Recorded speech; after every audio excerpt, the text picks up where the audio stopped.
Now today, I'm going to do some tuning up on the G8 to get ready for the trip I'm going to be making here pretty soon. Now once you see this video, I should have already made the trip if everything goes to plan, and that plan is going to Pontiac Uprising. Now it's going to be about a 6 to 7 hour drive, and it's mostly going to be driving there at night and driving back at night, which is why I did the headlights. Now with that much of a drive time there and back, I want to make sure that this thing is getting the best fuel economy that it can get before we go. So, we got a few things to do on this.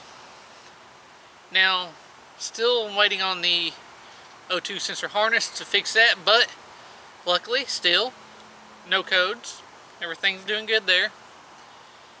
The evap purge valve is doing good. No more codes there. That's great. But I feel like I'm still not getting the best fuel economy that I can get, because the last time I tested it, I got 27 on highway only. Oh, not too long before that, maybe a month, it was 26.4 on my normal trip I usually take, which is 75–80% highway. So I feel that there's still something off. I think I know a few things. Now the first thing I'm going to be replacing is the throttle position sensor. Seems simple enough, but I've heard that the computer will have to relearn throttle position sensor. Now I'm not getting code for it, but when I first got this car, you can kind of hear it when you shut it off. You kind of hear that throttle position sensor buzzing a little bit. That's why determined it is anyway, listening to it every time I shut it off. Well, here last month it's getting noisier and noisier, and it's sounding awful, so I'm gonna go ahead and replace it, get that out of the way. So let's start with that.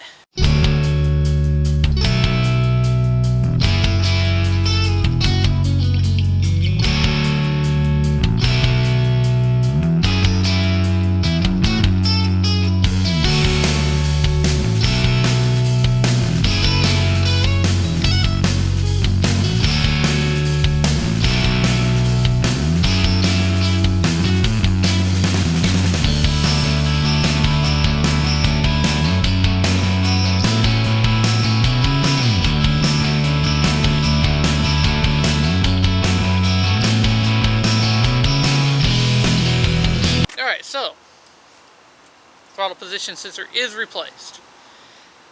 Let's see if I need to relearn it, or if it'll just start up and idle.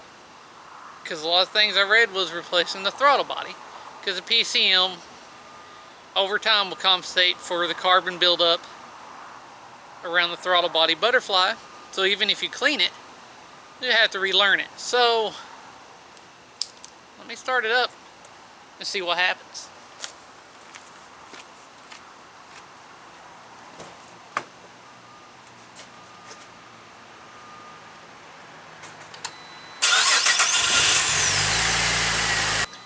Well, seems pretty good.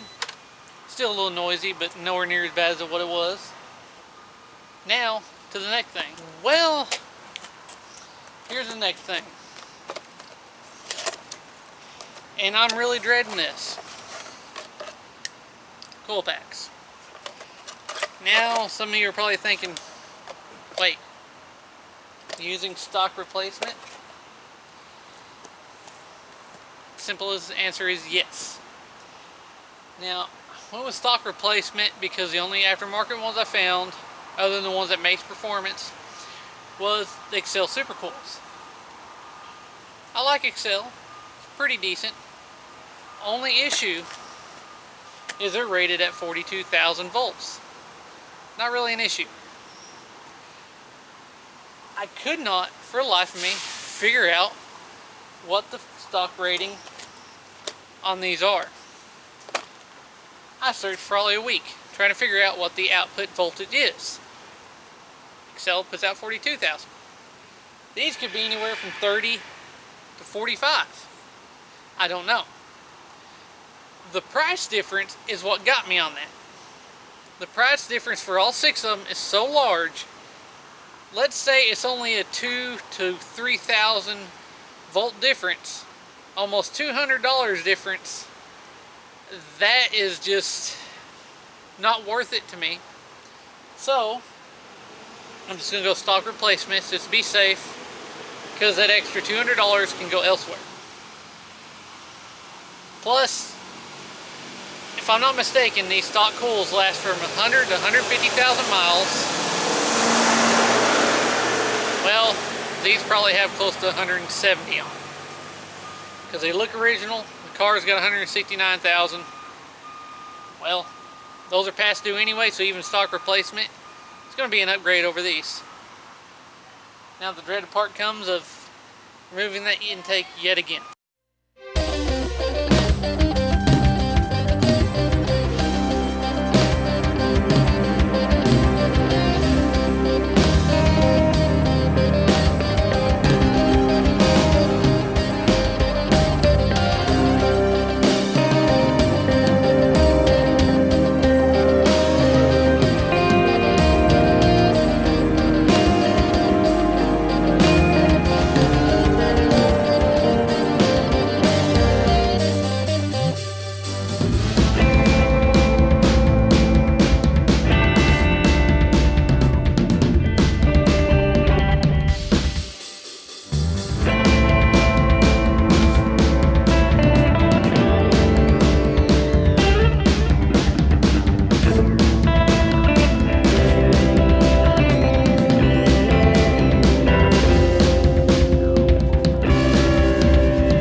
Alright, there it is. Ignition coils, done. Throttle position sensor, done. It's idling and starting so much better now. This thing better get better gas mileage, or I'm going to be highly disappointed. Now, obviously could have designed this intake just a little bit different, where you could just pull the coil packs out and not have to mess with them. So it's unfortunate. That's how it is. Now, also, since the last fuel mileage test video, the fuel vapor purge line or purge valve has been replaced too. So when I go on to the next test, hopefully this thing will do a lot better. Now I will tell you this, the next test will kind of be a two-parter. This thing is going to get a test. It's not going to be the normal route I go for testing fuel mileage on this car. It's going to be a different route, a couple of hills, for a couple of reasons.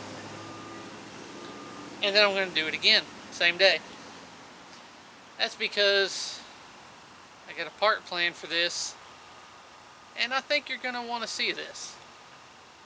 I've already got it all laid out, ready to go. But I ain't going to tell you too much more about it. You're just going to have to wait to see the next episode of this car. But I hope you enjoyed this one, and as always, thanks for watching.